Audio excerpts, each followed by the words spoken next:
5 राज्यों में चुनाव आयोग ने चुनावों की घोषणा की है।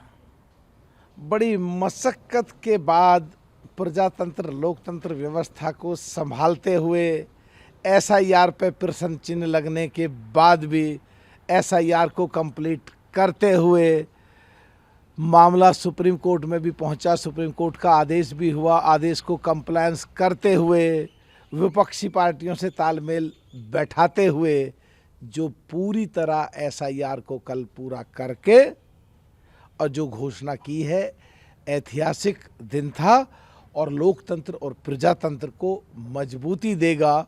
पूरे वर्ल्ड में देख रहे हैं कि भारत में एसआईआर प्रक्रिया कितने अच्छे ढंग से पूरी तरह तैयार करके और फिर चुनाव डिक्लेयर करें, तो आने वाले समय में देश के लोकतंत्र और प्रजातंत्र को और मजबूती देगा। चुनाव सुचारू चीफ सेक्रेटरी हैं, उनका तबादला हुआ है। वहाँ पे नए दुष्यंत नारियाला को बनाया गया है चीफ सेक्रेटरी, और तमाम जो ऑफिशियल्स हैं उनका भी तबादला हुआ है। कैसे देख रहे हैं? पश्चिम बंगाल की पूरी मशीनरी को पिछले कई सालों से, चाहे वो कभी सीबीआई की रेड हो तो उनको ही पकड़ के बैठा लेते हैं, ईडी की टीम जाती है तो उसके कागजात दे के निर्दोष अपने आप को भ्रष्टाचार में सिद्ध करने के बजाय उनके कागजात छीन लेते हैं।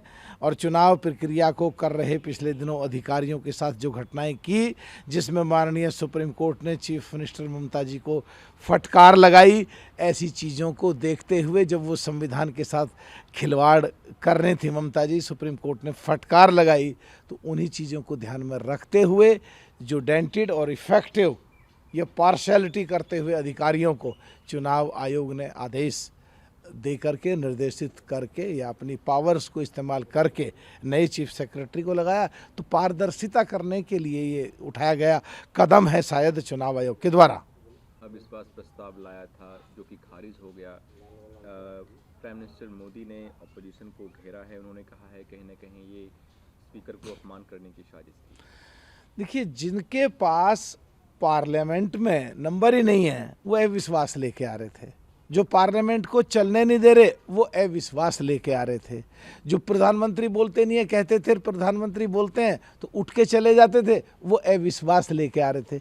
ये हल्की राजनीति लोकप्रियता पाने के लिए, केवल चर्चाओं में रहने के लिए एक कदम था। वो तो गिरना तो था ही, पर पूरे देश के सामने जब संसद में चर्चा हुई तो दूध का दूध और पानी का पानी हो गया। लोगों को समझ में आ गया कि पार्लियामेंट कौन नहीं चलने दे रहा, कौन चलने दे रहा है, या देश के संविधान के अनुसार जो संसद के अध्यक्ष हैं उनके द्वारा जो संसद के नियम और कानून हैं उनको कौन तोड़ता है, कौन नहीं तोड़ता है।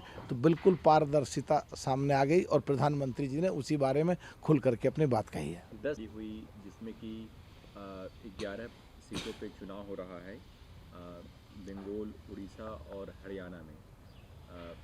कांग्रेस ने अपने विधायकों को कांग्रेस शासित राज्यों में शिफ्ट किया था। आरोप ये लगाया कि बीजेपी उनके विधायकों को खरीद फरोख्त करने की कोशिश कर रही है, उनको 5-5 पूरे देश की आबादी को अगर आधार मान करके आकलन करें तो केवल 8.5% के क्षेत्र में केवल कांग्रेस की आज सरकारें हैं।